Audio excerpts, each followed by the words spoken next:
Hello everyone. Just felt like sharing my development for mobile platforms using Corona SDK, and I'll just start off with my first project that I worked on about a month ago, and it's called Flickhat. And there's play, quit, animated menu. I was gonna do a select screen, but I'm not going to do it in the final. And dialogue system. The mouse simulates the fingers, so once you tap on it, it's good. And cool thing about this game is you can draw with your finger, so you'll be able to draw lines that can interact with the level. So I can tip that down, I can do anything, flick the cat, and of course I didn't make it through that time, but but if I want to make like a ramp for the cat to go on, and I don't want this door that is blocking my cage to touch the laser sensor, so I'll put down a platform and I'll tip the door over so it gets stuck there, flick the cat, get the coins. Collision glitch, but I would have made it to the exit. And basically my first script right here. Everything from displaying image files to functions to anything like the sun or the moon rays, that kind of thing. And then ordering. And then this is one of the ones I'm working on more often now, called Fatty. It's nowhere close to completion, but a lot of the game plays in. So basically, fatty foods make you bigger. So popcorn, meat, and then broccoli, vegetables, carrots, anything make you smaller. And as you get bigger, your multiplier goes up for your score, but you have a bigger chance of getting hit by bombs, and there'll be tracking missiles, laser mines, like throw-in bombs, dynamite that splits into multiple sticks, that kind of thing. And different backgrounds, of course. There's 6 different characters, and each one will have a different background. 5 different backgrounds, which are just locations that represent the character, basically. And yeah, that's the game so far. And then this one I started 2 days ago. Oh, not that one, sorry. And it's just, oh, wrong simulator, sorry. This is, I started developing an iPhone first, and basically the enemy comes up to you from a farther area in the screen, and then once they come to here, it initiates a more frontal combat, so they're right in front of you, so you can interact, and you cut with your sword, and then you want to decapitate the zombie, and then they drop coins. That's just debug to see if it was working.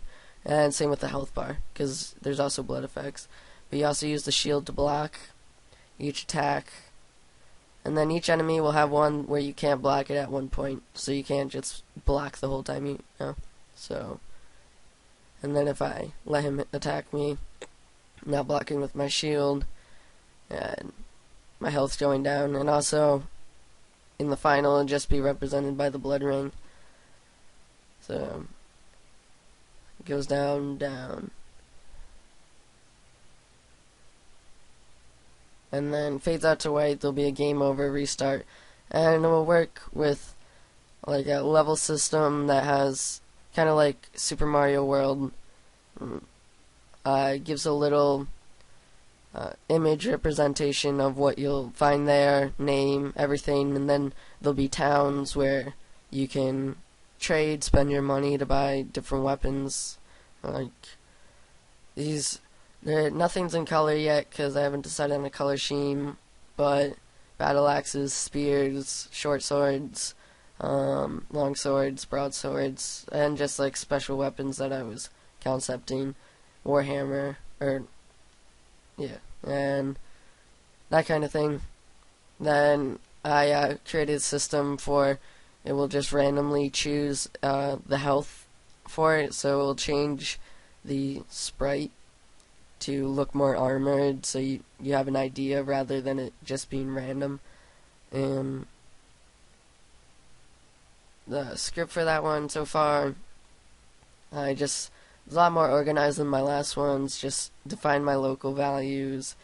This is a level intro, so that's when it's black. I haven't created, it will say its name for the level, but I haven't done that yet, because I haven't thought of a level name and there's no level.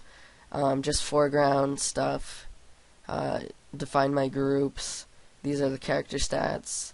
This is what was displaying the money in the corner just for debug. Damage boxes, so that's what's added when he claws at you. And then there's the random zombie head bobbing on the sword. That was just to represent the attack system, which I'm replacing soon. This is the function that spawns the zombie. So over here, one sec. I can set the spawn amount for the amount of zombies, and then I created a system that will scroll through the different enemies in order. So once I have spiders and knights and all that, you'll be able to just quickly set up a level.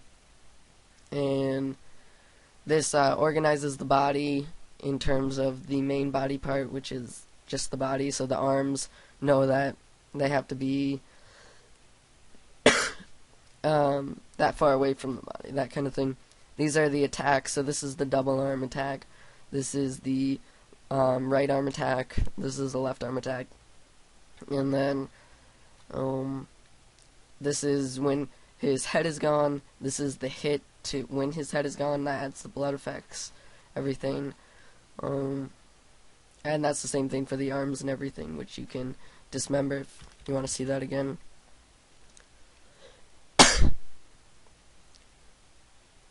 And the attack system needs replaced because you can just go like that on the body. And then they drop coins, which will be random. There'll also be rare keys, which will open treasure chests along the way, and then you can buy keys at the market with money if you wanted to. But they'll be very rare. It's a 1 in 100 chance. This is the left hand everything from the touch. Don't worry about the graphics right now, please. And like just defining anything from like where it can't go out of bounds, that kind of thing, like velocity for the sword swipe, making sure they can't overlap, that kind of thing. And that's the move on touch. These are the wraps for so you can't go out, that kind of thing. This is damage, so when you take damage, adds blood. It just knows when the damage box is less than a certain area compared to the shield. So if it's outside the boundaries of the shield and you're not blocking it, it's going to hurt you. This is when you're dead, when your health is all the way down. It's, in the console. Tells you everything. That's just for me to know. Cutscene. If I wanted to initiate a cutscene after something, I'll show you. Like, say, after I cut off his head, zombie head gone, I'll just say cutscene equals true. So let's just start the game again. Let me cut off his head, and then it initiates a cutscene where my weapons disappear, but the black cascading bars come down, and then I'll be able to set up any animation I want, whatever, pan the camera, that kind of thing. So it's just a nice system that I've made very dynamic. And this is 2 days of work. I mean, like 1,000 lines. Did probably 600 lines yesterday. 400, and then I have a bunch of scrap which isn't in yet. But and then yeah. So that's my current development for Corona, and it's really nice so far, and I'm really enjoying it. So thanks.